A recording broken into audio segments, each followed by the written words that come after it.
As she soared through the air, locked in high-speed combat, Frey was also sizing up the ground situation. For this, she used the extra skill Celestial Eye, a form of vision that observed a given range, and offered a panoramic view from corner to corner for the user. Oh. So that's how evolution works. Her keen mind immediately told her what was happening on the ground, giving her the right answer, even as she kept fending off Nazim. No. Sir Gradim. They say luck is a part of one's skill, and I suppose it's really true. You. How dare you mock Sir Gradim? You can't even lay a finger on me. That was not my intention. I was merely stating facts. I didn't mean to make light of you. And it's not that I can't touch you. It's just that I haven't yet. I wish you wouldn't jump to conclusions like that. Frey, a passive woman who rarely made bold moves on her own, possessed commendable force as a former demon lord. Her magical count didn't hold a candle to the vermilion birds, but a mixture of speed and technique let her hold her own well against Nazim. Big talk, coming from someone who's done nothing but evade me so far. We'll see who has the bigger mouth once this is over. She held her own verbally as well. Some people have a natural gift for making other people dislike them, and Frey was very much that type. Not even the demon lord Milne could outclass her on that front. And Frey wasn't just fleeing her opponent, either she was observing her, looking for weaknesses. Strength-wise, she had nothing to beat her with. She was faster, but Nazim had more endurance. She appeared to be in a losing battle, but then again, victory can often arise from unexpected places. You're panicking, aren't you? What? Where did that come from? I finally gained the power to see people's souls. My eye has adapted to it, but let me tell you, having this insight is so convenient. Frey could tell that her celestial eye had improved itself. It made her smile. This could give her an advantage after all. And the information she just received, she felt, would be the key to her victory. What are you seeing? Nazim's talons grabbed Frey's upper arm as she spat out the words in disgust. This small victory made her grin. Harpy claws have a magic interference effect that can block the skills of anything they grab. Ah ha ha ha ha. You're full, you know that. So engrossed in conversation that you let me catch you.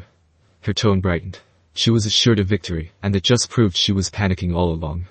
Frey remained calm through the crisis, observing Nazim, checking over every action of hers. Take this. Shockwave. So Nazim's barrage began, seeming to make this a one-sided affair. Frey's clothes were torn by the impact, but her expression wasn't contorted by anguish. She continued to coolly observe Nazim. It struck her foe as strange, but she dismissed it as a bluff. It pained her to admit it, but her twin sister Frey had a sharp mind.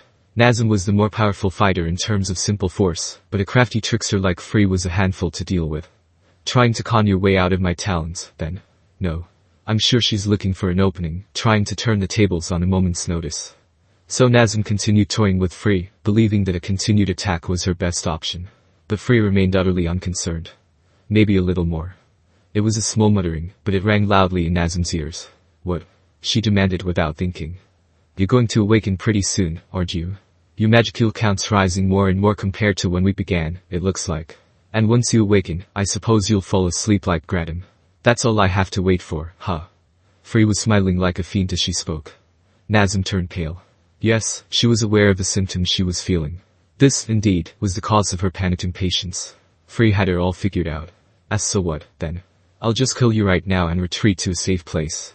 The gut-wrenching truth to Frey's words only added to Nazim's disquieting alarm. She had to be rid of her before the evolutionary sleep began. It was the only way. With that decision made, she turned her fierceness up a notch, attacking with her full force, but she now lacked the means to realize this was exactly what Frey wanted. Shockwave. A fierce electric shock churned its way through Frey for the 9th time. But it didn't burn her, or even hurt her at all. The impact threw her off balance a bit, but otherwise, nothing. This is madness.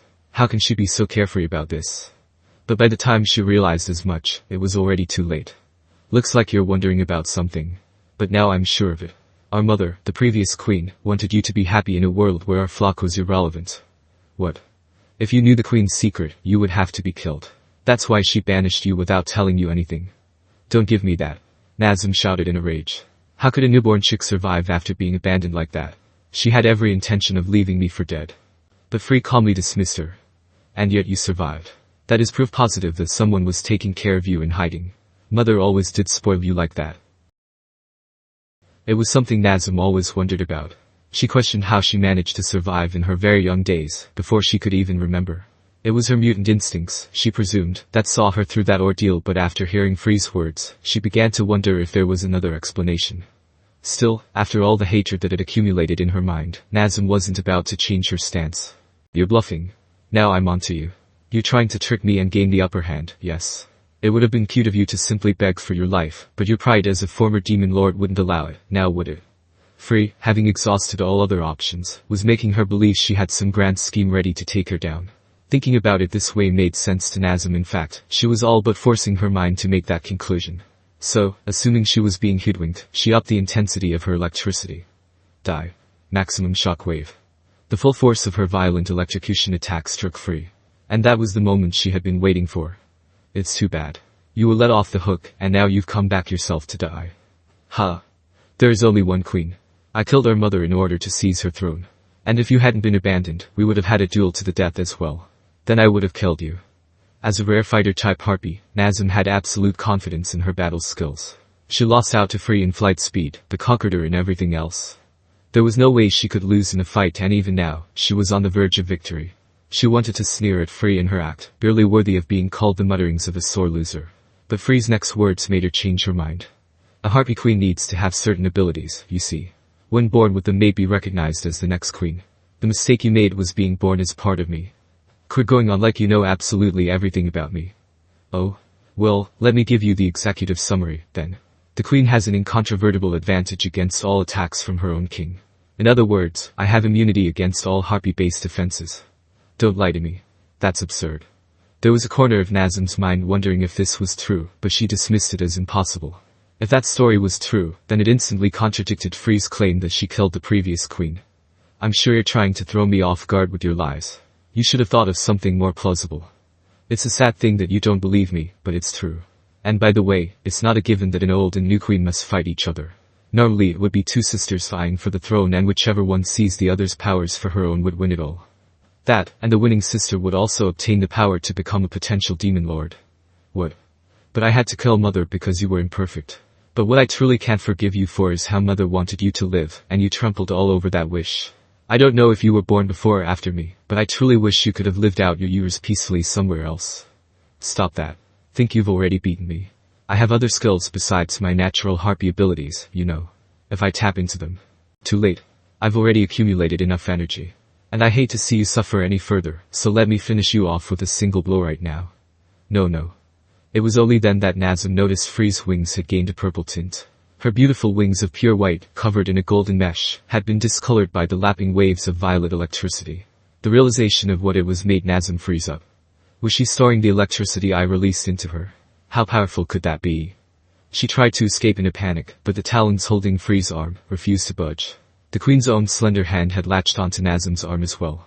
If Nazim had awakened before encountering Frey today, the outcome might have been different, but, at least, that would remain a hypothetical for all time. Goodbye, my sister. It's your reflection. Wait. Frey did not hesitate. She discarded all hesitation once she became queen. All at once, she released her stored electricity. This was the ability she had acquired, the unique skill duplicator, letting her take any attack an opponent lands on her body and struck right back with the same thing.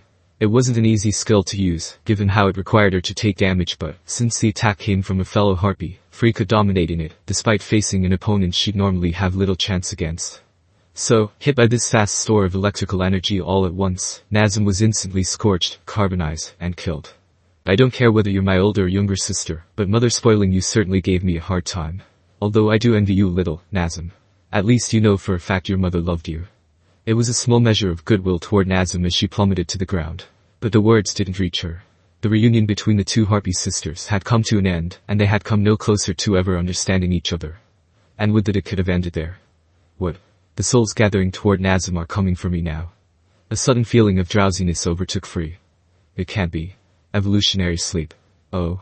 So they want to take their resentment out on me instead of Nazim. Frey wasn't exactly going to turn down an invitation to become a true demon lord, but this wasn't the time or the place. She thought Carrion looked ridiculous down there, in fact. She was going to laugh at him later, but now this didn't seem so funny to her.